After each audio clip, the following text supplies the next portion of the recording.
চলে এসেছি। তো কুটু গেছে ওর বাবার সাথে আর কি সেলুনে। ও চুলগুলো অনেক বড় হয়ে গেছে, স্নান করলে বোঝা যায়, আর ওর খুব কষ্ট হয়, গরমটা অত্যাধিক পড়েছে, তাই ওদেরকে আর কি পাঠালাম। আমি এখন আজকে আর কি ঘরদর আর কি ঝাড়াঝাড়ি করবো, ভীষণ নোংরা হয়েছে। তো ওকে নিয়ে তো করা পসিবল না, আর ওর ডাস্টিংয়েরও প্রবলেম আছে। তো যাই হোক, আজকের ব্লগটা চলো স্টার্ট করছি। এখন এগুলো কাজ আছে অনেক কিছু, তারপর ধোয়াধুয়ি আছে অনেক কিছু। তো চলো দেখতে থাকো। চাটা খাই, একটু চাটা খাই। যাবে না? দাঁড়াও বাবা, সব দাঁড়াও। আমি মামা যায় না, দাঁড়াও। হ্যাঁ আসতেছে তো বাবা, দাঁড়াও মামা, দাঁড়াও। চলো আজকে তোমাদের সাথে শেয়ার করি যে কুটুকে আমি মাখানাটা কিভাবে খাওয়াই। যেহেতু কুটুর আর কি ডাক্তার কুটুকে বলেছে যে দুধ খেতে না, তো তাই কিন্তু ও আর কি কোনো রকম কোনো দুধ খায় না। তো সেই কারণেই আমি আর কি মাখনাটা ভালো করে ড্রাই রোস্ট করে নিই ঘিতে। তারপর সেটাকে আমি এভাবে ভালো করে মিক্সিতে পেস্ট করে নিই। তারপর এটাকে স্টোর করে রাখি। তারপর সেটাকে আমি আর কি যখন ওকে খাওয়াই, তখন গরম জলে 5 মিনিটের মতো সেদ্ধ করে নিই। এটার মধ্যে কখনো কখনো ফ্রুটস অ্যাড করা যায়, এটার মধ্যে কখনো কখনো আমি তাল মিছরি অ্যাড করি। তো এভাবেই আর কি ও এটাকে এনজয় করে খায়।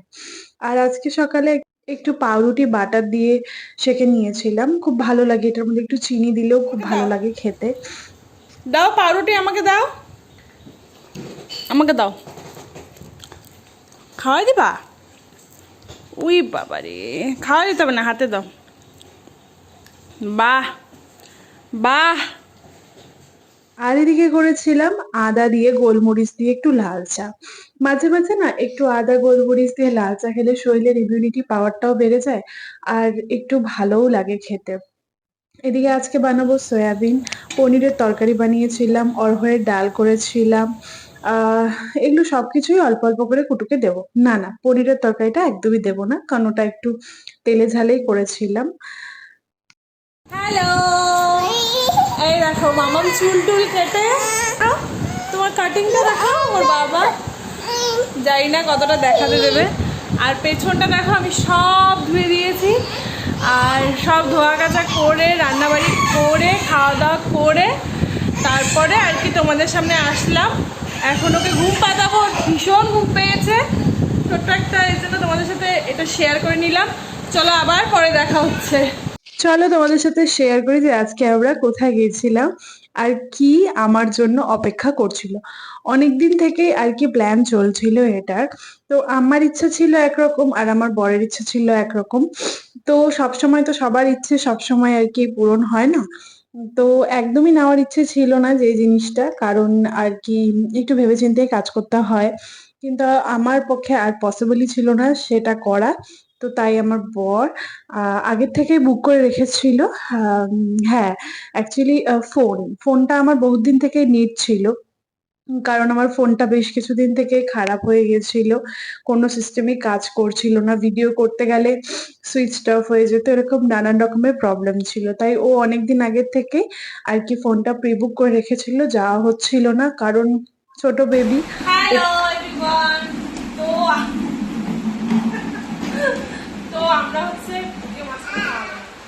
তো আমরা হচ্ছে চলে এসেছি বাজার থেকে।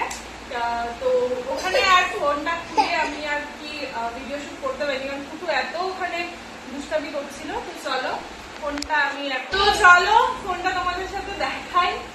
এটা হচ্ছে এই যে ফোনটা, খুলে দেখি।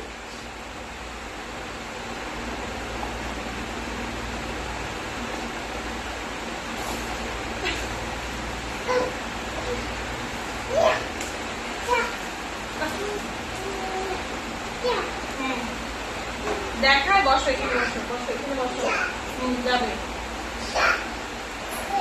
তো এই যে আমার ফোন, আমার নিউ ফোন ভিভো V40, এটা হচ্ছে পার্পল কালার। দুটো কালার ছিল, একটা স্কাই আর একটা পার্পল।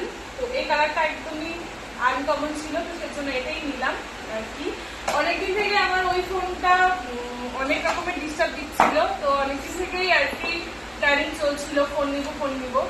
তো যাই হোক, ফোন তো অন্য কিছু নেওয়ার প্ল্যান ছিল, কিন্তু ওসব এখন প্ল্যান করে লাভ নেই। তো এটাই আমার বর আমাকে গিফট করলো, থ্যাংক ইউ সো মাচ। আর তোমরাও জানিও ফোনটার ক্যামেরা কোয়ালিটি আর ভিডিও কোয়ালিটি দুটোই দেখলাম বাড়িতে এসে, ওখানেই দোকানে দেখেছিলাম যে খুব ভালো।